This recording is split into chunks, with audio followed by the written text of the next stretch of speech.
America से ही कुछ और ख़बरों को शामिल करते हैं और बात करते हैं डोनाल्ड ट्रंप के हवाले से। डोनाल्ड ट्रंप ने 2 बड़े अहम बयानात दिए हैं और ये दोनों बयानात जो हैं आपके सामने हम पेश करते हैं, बात करते हैं इन बयानात पर। सबसे पहला जो बयान है वो डोनाल्ड ट्रंप का है इज़राइल और फ़लस्तीन के हवाले से जो जंगबंदी वाला मामला है उसके हवाले से एक बयान सामने आया है जिसमें डोनाल्ड ट्रंप ने ये कहा है कि 10 और यरग़माली जो हैं वो रिहा किए जाएँगे हमास की तरफ से और जल्द ही रिहा किए जाएँगे। ये कहा है जी डोनाल्ड ट्रंप ने। और डोनाल्ड ट्रंप जो है बेसिकली इस वक़्त कोशिश ये कर रहे हैं कि 60 दिन की जंगबंदी हो जाए इज़राइल और फ़लस्तीन के हवाले से। 60 दिन की ये जंगबंदी है उसके लिए कोशिश जारी है। तो एक तरफ तो ये मामला है, लेकिन दूसरी तरफ अच्छा अब ये जो जंगबंदी है इसका जो प्रपोज़ल है उसके अंदर एक चीज़ बड़ी इम्पोर्टेंट शामिल है, वो ये है कि हमास जो है वो 10 यरग़मालियों को रिहा करेगा और उसके अलावा 18 ऐसे यरग़माली जो कि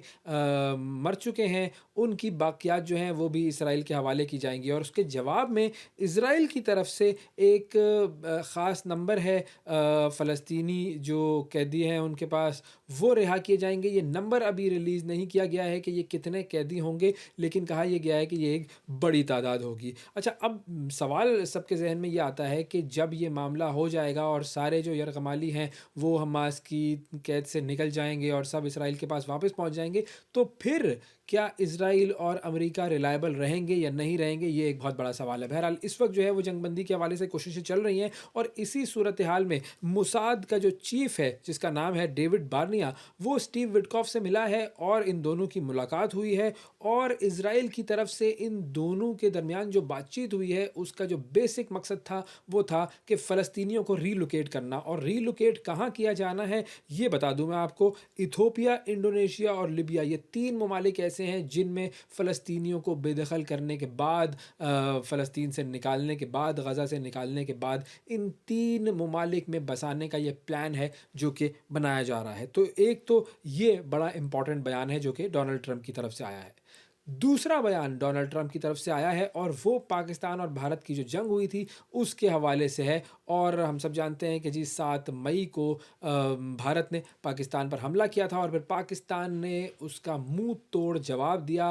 5 जहाज़ हमने उनके गिराए, राफ़ेल समेत उनके जहाज़ गिराए। और इन जहाज़ों के गिरने के हवाले से भारत जो है वो हमेशा इस चीज़ को डिनाई करता रहा। फिर उसके बाद ये हुआ कि भारत की तरफ से कुछ बड़े जो उसके करता धरता लोग हैं, कुछ फोर्सेस के लोग हैं, कुछ सीनियर एनालिस्ट हैं, कुछ पॉलिटिशियंस हैं, उन्होंने इस बात का फाइनली इकरार किया कि जी बिल्कुल हमारे जहाज़ गिरे हैं। और अब डोनाल्ड ट्रंप की तरफ से भी एक बयान जो सामने आया है, बेसिकली डोनाल्ड ट्रंप ने व्हाइट हाउस में जो रिपब्लिकन अरकान कांग्रेस है उनसे ये खिताब कर रहे थे डोनाल्ड ट्रंप साहब। और इस दौरान उन्होंने ये बात की कि इस जंग में 5 तैयारे गिराए गए हैं। अब ज़ाहिर है उन्होंने ये स्पेसिफिकली तो नहीं कहा कि भारत के तैयारे हैं, लेकिन उन्होंने इस बात की तस्दीक कर दी है कि जी ये यहाँ पर तैयारे जो हैं वो गिरे हैं। और भारत जो है वो हमेशा से इस बात की तरदीद करता आया है, झूठ बोलता आया है भारत कि जी हमारा तो कोई तैयारा नहीं गिरा। पाकिस्तान ने खैर उसके सबूत भी दुनिया के सामने दे दिए हैं। और भारत ये दावा करता था उल्टा कि जी पाकिस्तान के कुछ तैयारे गिरे हैं, हालांकि उसके कोई सबूत जो है वो नहीं दे सका। लेकिन अब ये बात दुनिया के सामने आ चुकी है और डोनाल्ड ट्रंप ने भी इस बात की तस्दीक कर दी है कि 5 तैयारे इस जंग में गिरे थे। प्रोग्राम में आगे शामिल करते हैं जी अमेरिका और यूक्रेन के हवाले से एक बड़ी इंटरेस्टिंग खबर सामने आई है। अवार्ड याफ्ता अमेरिकी सहाफ़ी हैं जिनका नाम है सेम्योर हर्श। अब सेम्योर हर्श का एक दावा सामने आया है और दावा यह है कि अमेरिका ने यह फ़ैसला कर लिया है कि यूक्रेन के जो सदर हैं ज़ेलेंस्की, उनको मुमकिना तौर पर, जबरी तौर पर उनके ओहदे से हटा दिया जाएगा। और सेम्योर हर्श जो हैं वो बेसिकली कहते ये हैं कि यूक्रेन के सदर जो हैं ज़ेलेंस्की, वो ओहदा छोड़ने से अगर इनकार करेंगे तो उनको ज़बरदस्ती हटाया जाएगा अपने ओहदे से। और कहा ये जा रहा है कि वो खुद वैसे इस्तीफ़ा दे देंगे, ज़बरदस्ती की नौबत नहीं आएगी। और उन्होंने एक और बात भी की है कि अब इसके बाद जब ज़ेलेंस्की हट जाएंगे तो उनकी जगह कौन लेगा, ये नाम भी सामने आया है। और ये है जी यूक्रेनी फ़ौज के साबिक कमांडर इन चीफ़ और इस वक्त जो है वो बरतानिया में यूक्रेन के सफ़ीर हैं, वैलेरी ज़ेलेज़नी। ये जो हैं ज़ेलेंस्की को रिप्लेस करेंगे और ये तब्दीली जो है वो आइंदा आने वाले चंद महीनों में सामने आ जाएगी। अच्छा, अब ये जो वैलेरी ज़ेलेंस्की जो हैं वो यूक्रेन में इनका एक बड़ा मशहूर नाम है और ये नाम है फ़ौलादी जनरल कहा जाता है इनको। और रूस से जब जंग शुरू हुई थी तो उस वक़्त ये जो फ़ौज की कमान थी वो उनके हाथ में थी, फ़ौज की क़यादत कर रहे थे, लेकिन फिर ज़ेलेंस्की से उनके इख्तिलाफ़ात हो गए थे और फिर ज़ेलेंस्की ने उनको हटा दिया था अपने इस ओहदे से। तो अब कहा ये जा रहा है कि अब अमेरिका जो है वो इन्हें दोबारा लेकर आएगा और ज़ेलेंस्की को हटा देगा। चंद महीने में अब ये मामला होता है या नहीं होता, ये हमें नज़र आ जाएगा। और अब बढ़ते हैं सऊदी अरब की तरफ, जहाँ से खबर ये आई है कि सऊदी अरब में अब गैर मुल्कियों को भी प्रॉपर्टी ख़रीदने की इजाज़त दे दी गई है। इस हवाले से हमारे नुमाइंदे इमरान अवान हमारे साथ मौजूद हैं, सऊदी अरब से हमें जॉइन कर रहे हैं। जी इमरान, बताइए क्या तफसील है? सऊदी अरब में कानून के हवाले से काफ़ी चेंजिंग देखने को नज़र आ रही है। पीछे एक अहम इजलास हुआ जिसके मुताबिक जो गैर मुल्की हैं वो सऊदी अरब में प्रॉपर्टी खरीद सकते हैं। अभी इस इजलास में सिर्फ इतना ही कहा गया है कि गैर मुल्की जो हैं वो यहाँ पे प्रॉपर्टी खरीद सकते हैं। इसके हवाले से जो कानून है, क्या कितनी अमली होगी, वो डिसीजन जो है वो बाद में न्यूज़ के थ्रू हमें पता चलेगा। अभी जो है उन्होंने फिल वक़्त इजाज़तनामे के हवाले से बात की है। इसमें जो मक्का और मदीना का जो 2 शहर है, इसमें इसके हवाले से जो कानून है वो अलग से होंगे। बाकी जो दीगर शहर हैं उनके हवाले से कानून अलग होंगे। इसके इन्हीं प्रॉपर्टी के कानून के हवाले के अलावा भी यहाँ पे कुछ जो शराइत हैं वो, जैसे कि आप यहाँ पे जो नंबर प्लेट होती थी, जो अहम नंबर होते थे, स्पेशल डिजिट होते हैं, उनकी जो नीलामी होती है उसमें सिर्फ़ सऊदी लोग ही हिस्सा ले सकते थे। इसमें अब खारजी लोग हैं वो भी हिस्सा ले सकेंगे।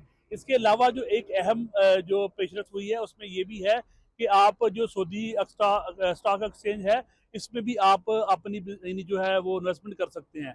तो अगर देखा जाए तो सऊदीया में जो 2020 के बाद जो है वो काफ़ी सऊदी के कानून के हवाले से काफ़ी चीज़ें की गई है। बहुत शुक्रिया अदा करेंगे। इमरान अवान हमारे साथ मौजूद थे और बात हो रही थी कि सऊदी अरब में अब गैर मुल्कियों को प्रॉपर्टी ख़रीदने की इजाज़त जो है वो मिल चुकी है। सबसे पहले नज़र डालते हैं आज की टॉप स्टोरीज़ पर। अमरीकी रियासत कैलिफोर्निया में Los Angeles county sheriff department के ट्रेनिंग सेंटर में धमाका, 3 अफराद हलाक। अमरीकी सदर डोनाल्ड ट्रंप का कहना है कि पाक भारत जंग में 5 तैयारे मार गिराए गए थे। अमरीका ने यूक्रेन के सदर ज़ेलेंस्की को जबरी तौर पर हटाने का फैसला कर लिया।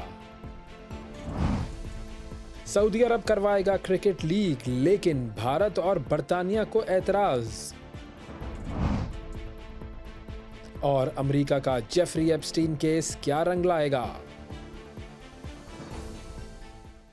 टॉप स्टोरीज आपने देखी नाजरीन। अब बढ़ते हैं खबरों की तफसील की तरफ और सबसे पहले आपको लेकर जाते हैं अमेरिका की तरफ, जहां पर अमेरिकी रियासत है कैलिफोर्निया, उसका शहर है मॉन्टेरी पार्क। वहां पर Los Angeles county sheriff department का जो दफ्तर है उसमें धमाका हुआ है और उस धमाके में 3 अफराद हलाक हुए हैं। इब्तदाई जो रिपोर्ट सामने आई हैं उसमें ये बताया जा रहा है कि ये जो धमाका है ये इस दफ्तर की पार्किंग में खड़ी हुई एक गाड़ी में हुआ। आइए इस हवाले से एक रिपोर्ट देखते हैं। अमरीकी शहर लॉस एंजलिस में पुलिस ट्रेनिंग सेंटर में धमाका। हादसे में 3 एहलकार हलाक हो गए। मकामी वक्त के मुताबिक सुबह 7:30 से कुछ पहले ईस्टर्न एवेन्यू पर वाक़ ट्रेनिंग सेंटर धमाके से गूंज उठा। ट्रेनिंग सेंटर में शेरिफ का स्पेशल एनफोर्समेंट ब्यूरो और बम डिस्पोजल स्क्वाड मौजूद है। हुक्काम ने वाक़े की तहकीकात शुरू कर दी हैं, ताहम धमाके की वजह फौरी तौर पर मालूम नहीं हो सकी। मकामी अखबार एलए टाइम्स के मुताबिक जराए ने नाम ना जाहिर करने की शर्त पर बताया कि धमाका उस वक्त हुआ जब ट्रेनिंग सेंटर के बम स्क्वाड के एहलकार धमाका खेज मवाद मुंतकिल कर रहे थे। रिपोर्ट आपने देखी नाजरीन।